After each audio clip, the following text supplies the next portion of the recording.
swing. So we're not taking the real conservative approach.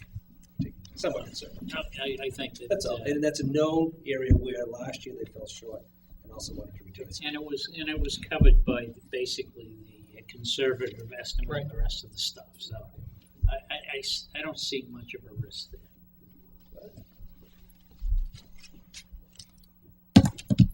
Do you want me to go to page 2? Sure. Please. Page 2 summarizes what our fixed costs are, and it breaks those down in the categories that you see here. The detail is provided on employee benefits, which is one of our larger fixed costs, and you can see the items that comprise that, such as county retirement, workers' compensation, et cetera, et cetera. And just in terms of talking about employee benefits, we're forecasting a modest increase going forward. Part of the reason as to why we're forecasting a modest increase going forward is the fact that we've achieved some savings as a result of health insurance. And you'll note that the increase in the health insurance is from $5,147,000 to $5.2 million, so an increase of about $52,000. The reason why is we are forecasting a 5% rate increase, and you'll see that that's not a 5% rate increase, Greg. But what it is it's truing up our enrollment numbers. So what we like to do is we want to go back and we want to look at our enrollment, and we want to base the increase on what our enrollment is today. So our enrollment has stabilized. We've lost some of our retirees who have gone on and left our more expensive HMO plan and gone to our the Medicare plan, which is subsidized by the federal government. And as a result of enrollment and those changes, we're forecasting that we will have not a savings, but the increase in the health insurance is less than what would have expected even a month or two ago. The 5% increase in health insurance is firm. It's a renewal of the status quo plan. It's not a pie in the sky number. There's actually a written quotation that was provided through our insurer, Harvard Pilgrim, and I think the number came in at 4.99%, so I call it 5%.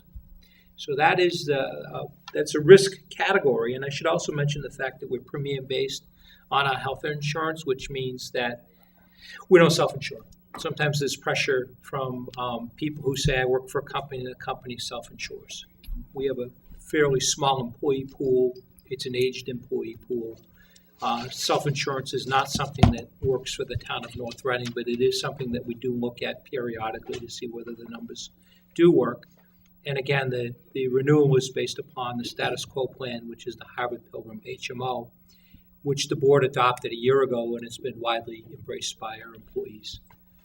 The other employee benefit categories that you see here are broken down between county retirement, and that is an actual number. Our workers' compensation, which is a number that we are very comfortable with.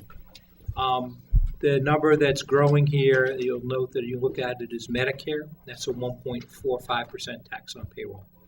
And the reason why it grows at an exponentially large rate is the fact that as older employees retire who are not subject to the tax, new employees come on board who are subject to the tax. So it grows at a rate that's disproportionate to what you think that would be normal.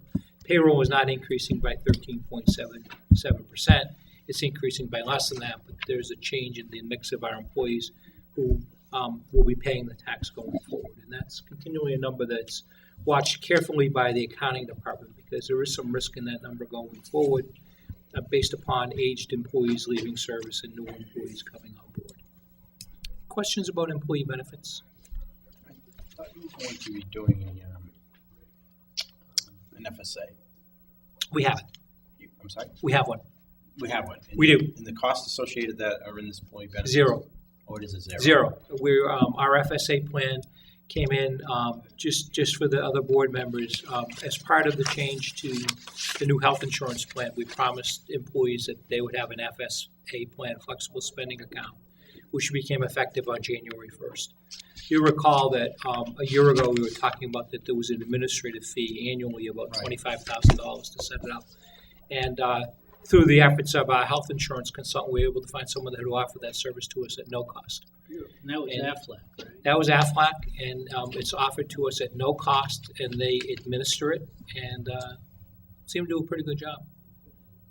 And anyone who wished to enroll in that was able to enroll in it as promised back on January 1st.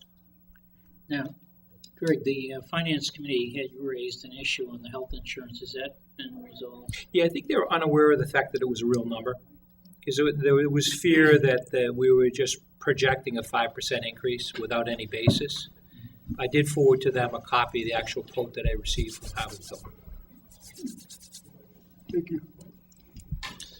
Just in relation back to above the employee benefits, but the Yeah. retirements, the retirement figure up above here, 395 down to 250. Right. Those are the buybacks on the retirements. as They people- are.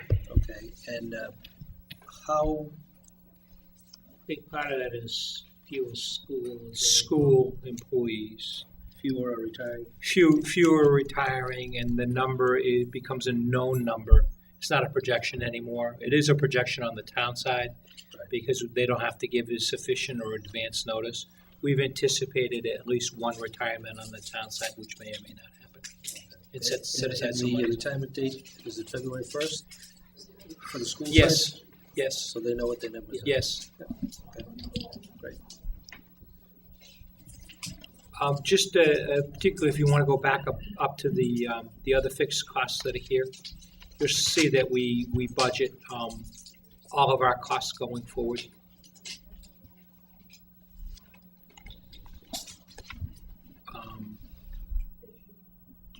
Just looking at the numbers, something that's noteworthy is general liability insurance.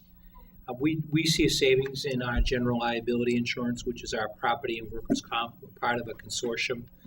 And they've been pretty generous in terms of the town earning credits and rewards for its participation in various risk training and risk management programs. So we're comfortable in lowering our premiums as a result of that activity. And the other items that are here are really driven by, debt numbers are driven by decisions that are made at town meeting. And the county retirement, as I said to you, regional school assessment, those items are really numbers that are driven and out of our control.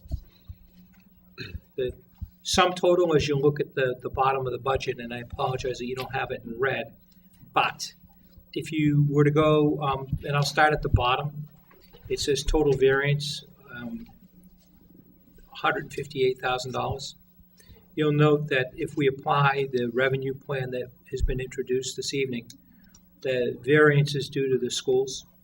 The town has a budget that's in balance as we stand today, and that number of $14 is $14 to the good side. We'll talk a little bit about how we get there, and I think that's really the next portion of our discussion. If we could maybe take a look at there's another sheet that's in the packet, and it looks like this. It says FY 2013 operating budget outline of town administrators' recommended changes. Ask you to return to that. Look at that. That's our front page. That's your front page. Some of these things we've talked about at the prior meeting. Some we have not talked about. What I'd like to do is really talk about the things that we haven't talked about and discuss with you what those items are. And there's some significant assumptions that are here, but these are assumptions that are necessary to bring us into balance. If you start with number 7, what we've done is we've put in a small reduction in the DPW budget for police details and streetlights. Both of those items we don't feel need to be funded at the level that were requested by the department head. Street lighting primarily due to the fact that the run rate on existing street lighting is running below projections, and we feel comfortable in bringing that back. And then police details because of the fact that that's a management issue, and we really need to deal with that issue on a management level. So that's the reason why we wanted to cut back there. Just to be clear, we're not reducing streetlights. Right. I didn't think so. Our costs are down. Our costs are down. Yeah. The assessing salary is being reduced due to a retirement in the department. So as a higher paid employee leaves, a new employee comes on board at a lower rate of pay, and that's what that reflects. I assume quick question. I want to go back to number 7, the DPW. Yes. You have snow and ice level at 325. Just want to make 325,000. Just want to make sure I understand.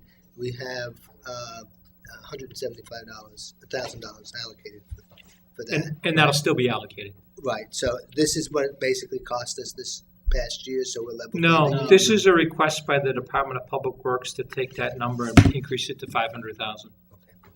When the DPW director came in and presented to us on that Saturday, he presented an increase of $325,000 in his budget. And we've taken Right. it out. Greg's saying in here is, we're not gonna accept that recommendation. Right. We're taking it out. Which basically means that we haven't changed anything from the way we've been Right. doing it. Right. Right. Short of, we have increased the amount that we've held back in our overlay to cover above and beyond the budgeted number of 175. The other reductions that are here is number 9, reducing assessing salaries. 10, reducing the town council budget. As you received a report this evening, the level of activity is down. 13, removing from the budget the amount of money that we had estimated for the paramedic stipend and deferring that until October. That cost won't come up until a later date. There's no reason to fund it right now. And it should be funded from ALS revenues, not funded from the general fund. That's the intent of it.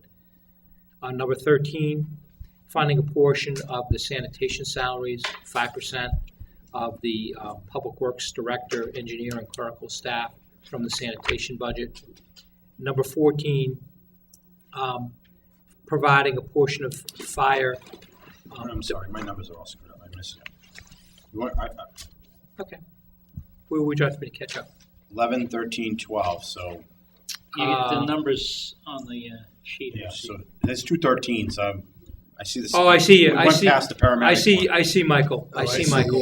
Yeah. I see Michael. I just noticed it down here. I'm like, you just talked about That's sanitation, but I'm that's- looking at paramedics. Good thing those numbers are out of balance and the other ones. Okay, I just see it now. Never So mind. let me talk to them I got without caught it. So it says assessing salaries, reducing the town council budget, removing the paramedic school stipend.